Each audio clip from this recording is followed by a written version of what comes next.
Hello everybody and welcome back to Jake's RC Stuff, and today we're back with the FT Goblin, and a change has occurred. The motor that was on the back of here is now back in its pot, and then I've got one of these motors on the back. These wheeled up to 6 cell, in that it's a 3 cell, 4 cell reliably, 6 cell I've not had for too long. I put a cross mount on just to basically create separation. That's the only reason why that's there. But it spins fine. I've got the wires hooked up. It doesn't matter if it spins forward or backwards because I'll just put on whichever prop looks correct. Had to do the cables through this hole, which is why there's a crease and stuff there. So we're now back with a working motor. So I guess the next thing to do is to load up the build video on the MacBook, and we'll see what we need to do next.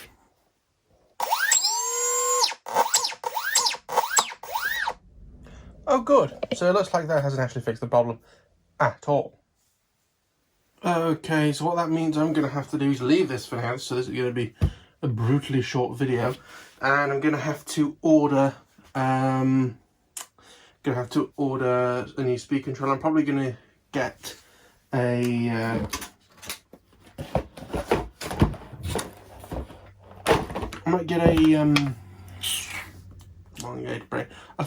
multi-rotor one, because they're a lot slimmer than these. Telemetry lost. I know, it's because I unplugged it.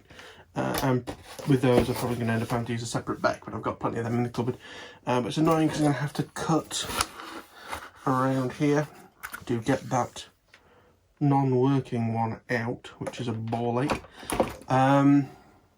We'll get that out and have to swap it with another speed controller, which, you know, that's nice. That's some money that I didn't want to spend. I'm going to write myself a little note. Stick it on my laptop.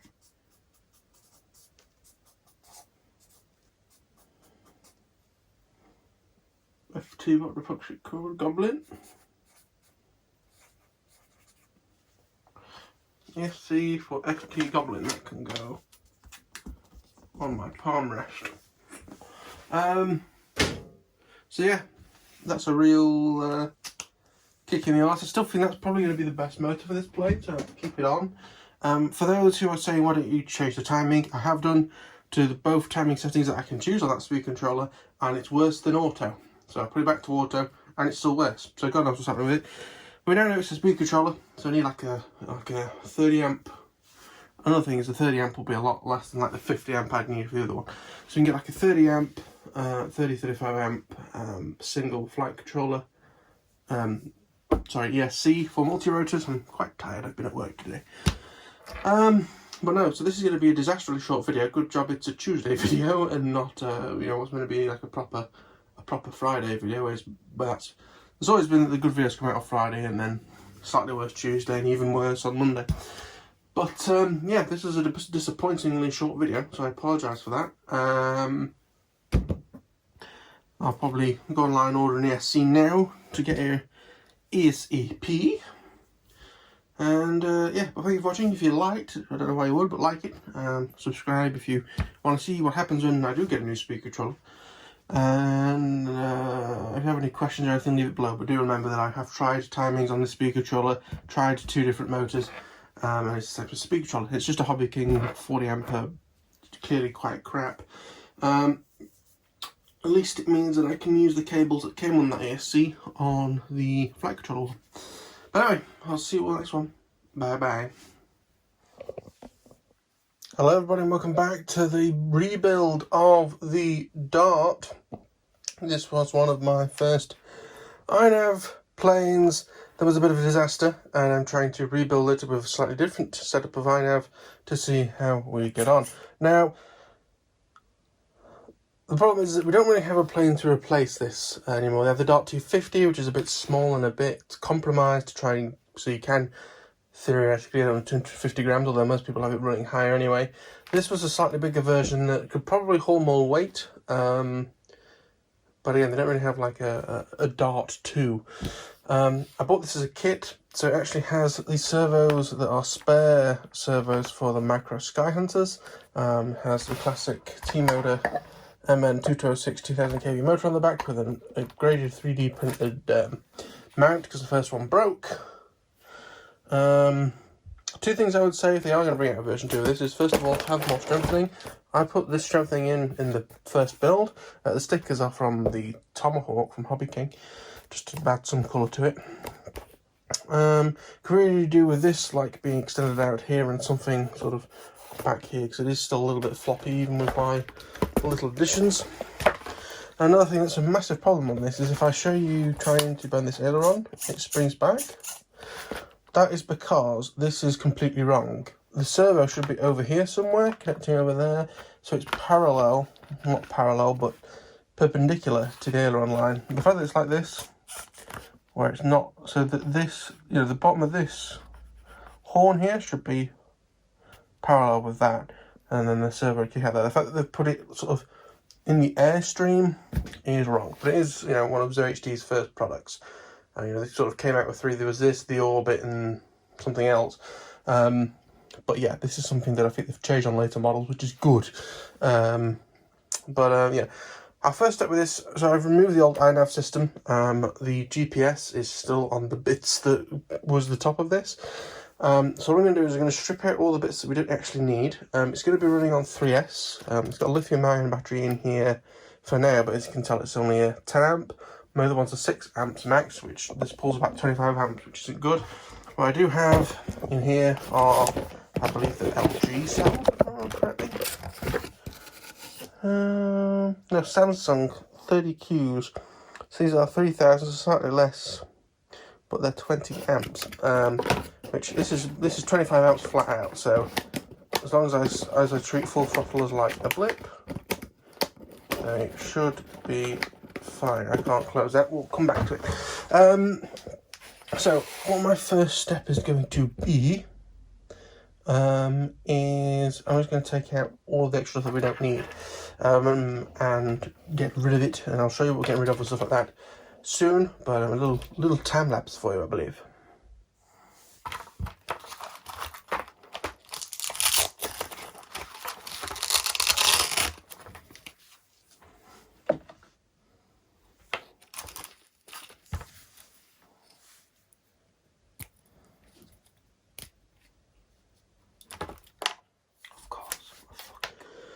Hello everybody, so I don't know why I'm saying hello again, I'm very tired.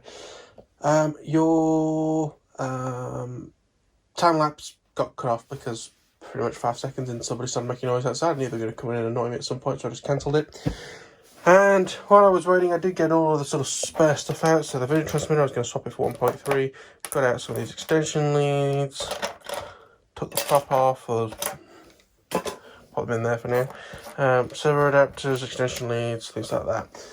But the problem that we've got is I thought I had kept relatively safe all of the bits that have come off of this. I think this is meant to be like that. I think like you get to the flight controller and a load of the servo leads came out here, and obviously this is a bit of an issue. But the main thing that's missing is this. I don't know where this is. I can't remember seeing it. I had a look for a few boxes and haven't seen it. Again, it should have all been in that in my X7S's sort of netting in the top of the case, and it isn't. So some of these decisions are hard to make. I think I'm going to scrap it. Now, I know a lot of people like these models because they can carry a bit more weight than the Dart 250 while being a similar size. I think what I'm going to do is I'm not going to scrap it completely in terms of I am going to keep it, but it's going to go in I could have like a spreadsheet with all my planes on so I can keep up to date on what actually needs doing to them all. And yeah, I think what I'm going to do is take everything out of it within reason. So servos will stay in, motor will stay on, but camera, video, this transmitter, any of the stuff that's in there. So motor, speed controller and thingamabob will probably stay in because they're a pain in the arse to get back out. And then it's going to go in the loft or somewhere for a bit.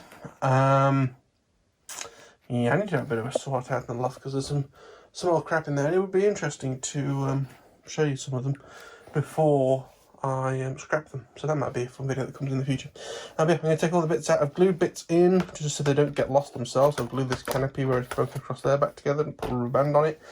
Camera in the front, as I say, take that all out and it can be ready to go in the loft.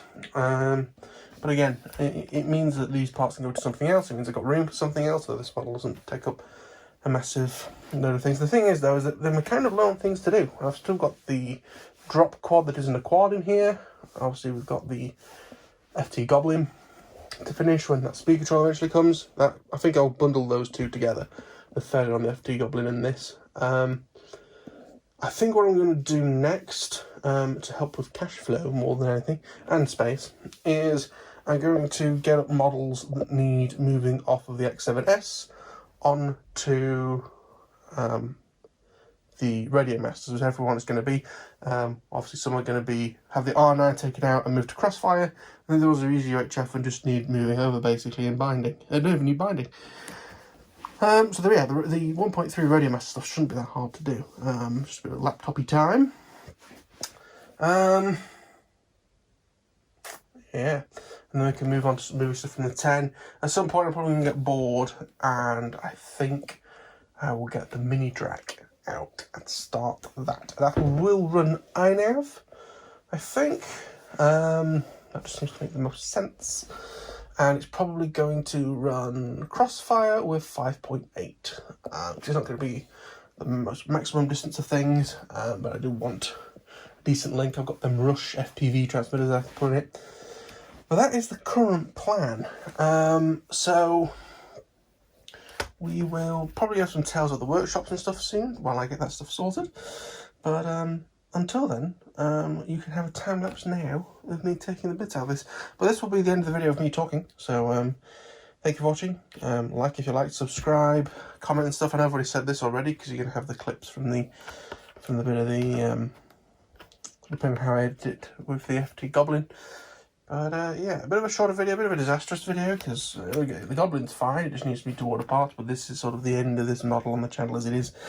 I do try and say in videos when a model leaves, so that people don't maybe ask in the future. I obviously had the original Micro Sky Hunter go a little while ago, finally after sitting in a box for ages in bits. Eventually I'll find the Nano Talon and bin that. There's going to be some binning, I think, just to get rid of some crapula. Anyway, I'll see you all in the next one. Bye bye. Quick time lapse to end. Goodbye, goodbye, good friends, goodbye. 'Cause now it's time to go. But hey, I say, well that's okay.